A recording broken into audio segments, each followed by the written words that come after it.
Ladies and gentlemen, welcome to the Interstate of Music podcast. And today I have a guest that has a very unique and original name. And it kind of, when you talk about country music, to have this as your go-to kind of starts to make sense. But I'm going to want to hear more about where it came from. This is Lady Redneck, ladies and gentlemen. Welcome to the podcast. Thank you. It's so good to be here. You bet. So, Lady Redneck, I'm gonna just hit it right between the eyes here. Lady Redneck is, how long have you been going by Lady Redneck? About 5.5 years. And what exactly, was this something that popped into your head? Was it a nickname? Was it where did it come from? What made you Lady Redneck? So we were working on the first CD of my original music, and the producer and my husband were both there, and they were like, "Oh, she sounds like a redneck Maryland or something." And then they're like, "Oh, like a Lady Redneck," and they said it joking and laughed their heads off, ha ha ha. But then it stuck. So it was That's meant awesome. as a joke at first, but it just kind of just took it and ran with it. So Hey, it's not bad. I love it because it really, it's some of those things where you just embrace what it kind of means to you and go with it. And I think sometimes a lot of people don't realize when somebody says something about you come up with a nickname for somebody and it lasts a lifetime and it kind of starts to become who you are and a little piece of you, even though it brings back that time when you were joking around about it. And it's kind of fun to keep it, right? yeah, for sure. So you've got original music. Okay. So you're a musician. You're clearly a country artist. I mean, you're not going to be Lady Redneck hip hop artist, right? So you're clearly country music. Probably not. When did you start to think that music was actually something that you wanted to do part of your life? Was it, did you sing in the choir? Did you sing, in a talent contest? When did it kind of start for you that you're like, yeah, I like this singing thing? Well, so I grew up in a really small town in Idaho, and I grew up. My parents were both musical. They always played in bands, and about the time I was 6, I was learning the piano and the guitar, and they just took it upon, especially my dad, I think, took it upon himself that we needed a family band. And so we became a family band, and we traveled all over the Northwest and did corporate events and fair circuit and, weddings and everything in between. It's just kind of what we did. We went by Dusty Boots. And it was, my dad had a saying, a family that plays together stays together. And so Well, I mean, that's what we did. the Osmonds made a living out of it, right? If the Osmonds can Exactly. do it, and then the Jacksons and all, these family band Right. things, it turns into something someday, right? So Yeah. what kind of music were you focusing on as Dusty Boots? Was it old country? Was it music that you actually liked performing with the family? Or Okay, was so it kind of like you were forced into singing certain songs and doing it? we had hours and hours and hours worth of set lists because we had, it could be a corporate event where they would want more pop or upbeat things. We even did like things at schools, like for Dare and for, anti-drug rallies where we would do rap or heavy metal, or so we literally did bluegrass shows, pop shows, country shows, and everything in between. So I grew up playing literally all types of music, and So so it wasn't genre based for you guys. It was it it was was it was entertainer based. entertainer based. Yeah, just whatever That show is we were doing at the time. wow. That is awesome because I mean it gives you such a well rounded you know insight into music as at a young age and kind of growing through it. What was your favorite back then? What was your okay, awesome, this is on the set list, we're singing this. What were your favorite 3 songs that you played? Oh gosh. Okay. Well, and the funny thing is they were probably all I'm a fiddle player too, and I love doing Orange Blossom Special and some of those fiddle ones because we'd usually bring it out halfway through the night, and it get everybody just riled up. You get Yep. that fiddle going, and everybody gets excited, and Seriously, yeah. the crowd starts going wild. So I really like doing just our craziest songs. So wait a second. So piano, guitar, fiddle, you did you take lessons for all of this or did you just grab different instruments that you thought were cool and you started playing them and could you read music? What was that instrument journey for you? So I started taking piano and guitar when I was 6, and then I started doing violin when I was in the 4th grade, and then all of us had to learn the bass guitar, the drums, the guitar, and the keyboard because part of our show would we'd be playing an instrument and then we'd like switch halfway through or we'd be playing it behind, so it was part of our show was that we rotated instruments.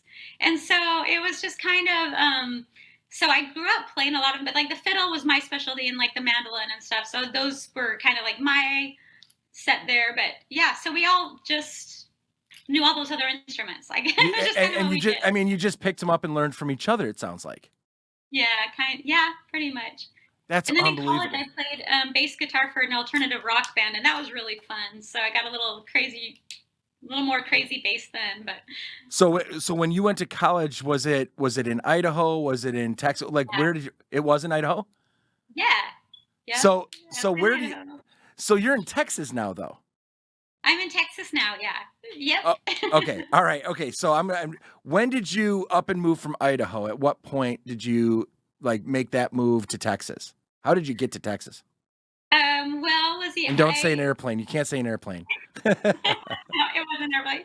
No, it was kind of a crazy story. Just basically, I got married and we had kind of went through some financial difficulties and just kind of prayed where we needed to start over and felt like Texas was the spot. And so we literally just came to Texas. So So how long have you been in not like, Texas now then? since 2012, so quite a while. Yeah, Yeah, coming very up on 10 cool. years in October. So Yeah, I mean that's you can call it home now, for real. Um, yeah. so the lady redneck journey. So you were always a musician. You were always was it singing? Did you do a lot of harmonies with the family? Like when did you kind of get to be the lead singer, the spotlight singer, where you felt comfortable being out there, kind of being responsible for holding that song's life on? That's so funny. Okay, so the family band was literally me, two of my sisters. We had a girl drummer, and then my dad. So he was the only guy in our band. Okay. And we all sing. And so it was just like we all kind of had them divided up equally, and then we'd all harmonize. So I was never like none of us were the lead singer per se. And so I don't know that I'd ever felt comfortable with it, but basically, when I got down to Texas, they're still up in Idaho. They can all still play Right. music together, and I've written music my whole life, but I'd never like shared them with the world, and thought people might think my songs are a little crazy because they're kind of my personality, and so about it's been almost 6 years. I decided just to like record one of them and see what happens, and that's kind of how it all started. But so I don't know, like as far as your question about being comfortable as a lead singer, um, that I love to be on stage. I love the excitement, but I don't know that I've ever like been comfortable as that. Just unless it was my turn to sing and I was up there up in front. Sure. So So what is if you were to define Lady Redneck as it sits right now, as far as what you're doing and what you're putting out there, how would you define it? I would define it as like a real country sound because I don't like a lot of men in country music sound really country, but a lot of the girls really sound more pop. And so it's kind of a hard thing to be a country singer almost in country music right now as a lady, I think. Um, I would say it's a little bit more of the more authentic country, but then now I've started doing Christian music as of recently. It was kind of my year that I decided I would start because I've written a whole bunch of Christian songs, but I just have been doing country. But this year, I just felt like the world was kind of dark and there was a lot of hatred and anger and everything else. So I just thought it's time to put some light out there. So I'm getting ready actually on March 4th to release a Christian song that I just wrote. So No kidding. Good for you because and you're right. It's I guess if you're a singer-songwriter and so much of that comes from inside and your emotions and your feelings. So I mean, the fact that when you grew up, were you surrounded by Christian music that kind of it has always been something that you gravitated towards, that kind of during this time when you started writing it, it just kind of it was authentically you? That's really funny. I grew up in a really religious home, but we didn't necessarily listen to Christian music except like the hymns. Like we always, Sure. But no, I don't think that we listen to Christian music as much as we listen to all types of music, but I wouldn't say that more so. But it's always been such a big part of like who I am and like my soul, and so I think that that's where it's come from more than anything. Is just like when I write music, I usually I write to understand things. Like instead of writing a journal, I'll write a song. Like if I feel something or if I try to understand something, if I just make it into a song, it helps me like understand how I feel about it, kind of. Okay. And so it's kind of the way that I see the world, the way that I'm feeling, the way that I just express myself. So I guess yeah, just as of lately, it's definitely been more of an intimate part of me, just feeling that Christian part and just wanting to spread a little bit more of the light and love and I love goodness that. of Christ. And because it sounds like you do a lot of your songwriting, from within and your own emotions. Do you collaborate or do you write solo? Do you write in a room by yourself? And if so, like what instrument do you typically grab or utilize when you're doing your songwriting? So I always write by myself, and usually the funny thing is, a lot of times I'll just be thinking of something, and it'll be when I'm not trying to write a song. Like if I lie down to try to take a nap for 5 minutes or try to just do something, and that's when the song idea a lot of times comes to me. Um, and so then I have to just sit and write it down. But if it's something like really deep, like some of the Christian stuff, I'll actually purposely, like, I'll be really pondering something specific, and then it kind of comes to me. But I just like to come into my own little music room, which is where I am right now. And quite often I'll grab the guitar, but sometimes I'll feel it on the piano more. So it's either piano or guitar where I always write it. It's either one or either one of those. So And do you typically do lyrics first, or you hear a melody or something in your head that you need to kind of lock in, and then lyrics after? Which is kind of that path for you, or is it a combination? it's typically lyrics first to me, but I've had quite a few songs where as I'm writing down the words, I can already hear like the chord progressions and how the melody is supposed to go. So it's just a matter of like of just hurrying writing them down. So um when I love it when that happens, because usually like the song just kind of comes to me as fast as I can write it, and I just feel like, okay, that's the way it was supposed to be. I don't even need to make changes, just kind of done. And So how do you personally make that decision? Because I have a feeling you've got a lot of songs that are out there that nobody knows you have. How do you personally make that decision to let somebody else hear it or release it, and where you feel that, yep, this timing is right for this, or this one has to be heard? What is that process for you? What's that feel like to you? Because I mean, how many songs do you have, let's just say, sitting on the shelf versus how often you release a song? well, I try to release a song every 6 to 8 weeks, and so I've actually released 6.5 albums worth of songs. So Wow. um, and I actually crowdfund them all, and so my fans like are a part of it. So sometimes I'll play a few songs and say, hey, which one do you like better? Or sometimes I'll just play them for my husband and say, I've got it narrowed down to these three. Which one do you think is better? But there's sometimes where there's been a few songs where I've just have known that I needed to release them for one reason or another. There was a song that I wrote in the summer that I knew was going to be a little bit controversial, but I just felt so strongly about it and would not get out of my head. And so I thought, well, I'm just going to put it out there. I know not everybody's going to love this, and they don't. But I just felt like I needed to say what was in there. So So when you say you crowdfund, tell me what made you decide to go that route. What was the because that's something, crowdfunding means a lot to something different to a lot of different people. So when you say crowdfunding, what is your purpose behind that? What's your, let's call it, a strategy, or your need to do it that way? What's that all about? so there it's actually when I first started, I had to like we came here starting over, so I Sure. didn't Oh have yeah. any financial backing. And so the first song that I put out, I felt like it was kind of a gift from God because it had a really catchy tune, and it was one of those songs where I just knew how it was supposed to sound. I knew the lyrics, didn't need to make any changes. And so I recorded that one and it did really well. I had some people, I didn't have any social media pages or anything. And I had radio stations asking me if they could play it. And it made it on like their top 20. It won a songwriting contest. It Wow. ended up doing really well.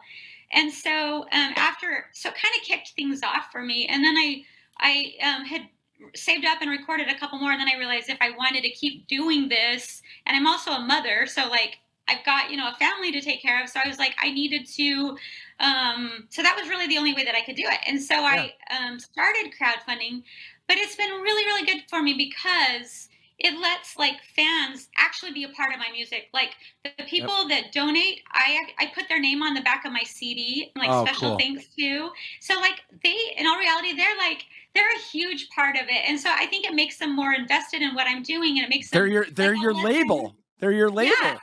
exactly.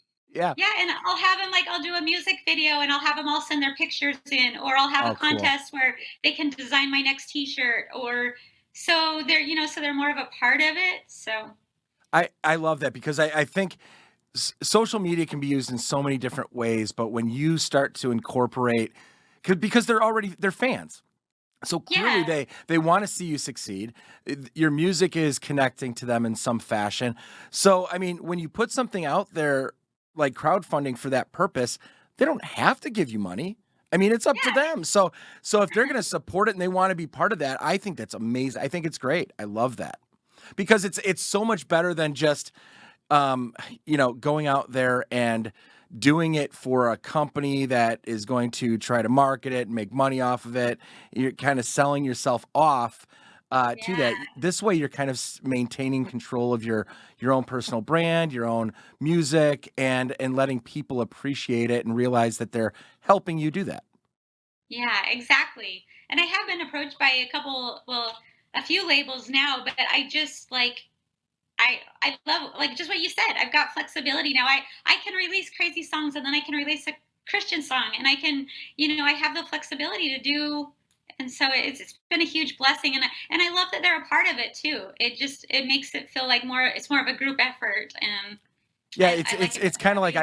I've always said I would never want to be I wouldn't want to start a company that I was the only person involved with starting that company.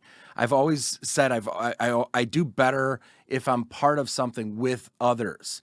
It's just because that's where you can get that energy from, and it gives you a purpose to continue to do it because you have others that you're responsible to, accountable to, but also just energized from. So I think it's great what you're doing. So what are some of the projects that are most recent that you're focused on? Are you looking at touring? Are you looking at playing out in this? I mean, it's such a crazy time. You're finally probably just being able to, in the last, few months, really start to get out there. Where are you playing? And what do you have for releases that you want to kind of tell the world about right now? So I'm hoping actually to tour this summer or this fall, and I haven't set it up yet, but that is in the works right now. I do have a song coming out March 4th, and I mentioned it was a Christian song. It's called "After the Rain, You'll Find the Sun," and it's spelled SON instead of the Yeah, play I on words. got you. Yeah. And I'm really excited about that. And then I've actually got a couple of other Christian songs I'm hoping to release right after.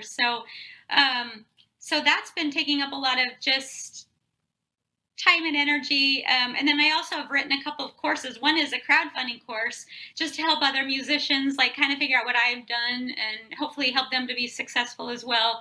So I feel like I've been involved in so many projects, but now I need to I'd like to be spend a little bit more time on my music, and so that's what you're going to see a lot more over the next month or two. Is just more connection with the fans, because it feels like when I started working on those courses, I kind of pulled away a little bit, and I didn't like that. So I like I need that, That that interaction and connection that, as yeah. well. So. So when you're looking at booking gigs, do you have somebody that helps you with that, or is it all you? It's pretty much all me basically that does it. I actually some of my this is amazing, but some of my fans like will set up gigs for me, and they'll set up like some pretty big shows, and it's just I think because they're such a big part of it, that they Right. they'll be like, hey, I've got you booked over here. What do you think? And okay, yeah, let's do it. And So is it's me most of what and you're doing I in guess them. Texas? Is most everything that you're doing in Texas within kind of a radius? Yeah, it has been. It's been mostly in Texas. Yeah, it has been up until now. I've done a whole like I do a whole bunch of like live shows online. But now that COVID's over, because we were just getting ready to tour when COVID hit, and then everything got thwarted and stopped, and so now Yep. it's like time to really start getting out there again. So that's the goal. It's just to get some more, whole bunch of shows booked. I can't thank you enough for joining me on this podcast and letting us get a chance to know a little bit more about you and why you are Lady Redneck and where you're going and where you've come from. Definitely fun to get to know you and an honor. And thank you so much for being part of the podcast. Oh my gosh, thank you so much for letting me be part. I really, really enjoyed it. So thank you. I appreciate it. And thanks for your kind words and everything. I'm very grateful. So thank you. Well, this has been the Interstate of Music podcast. Our guest has been Lady Redneck, and there's so much about her that you should be paying attention to. So make sure you do. She's got new song coming out on the reg, so pay attention. Lady Redneck, thanks again. This has been the Interstate of Music podcast. Peterson out.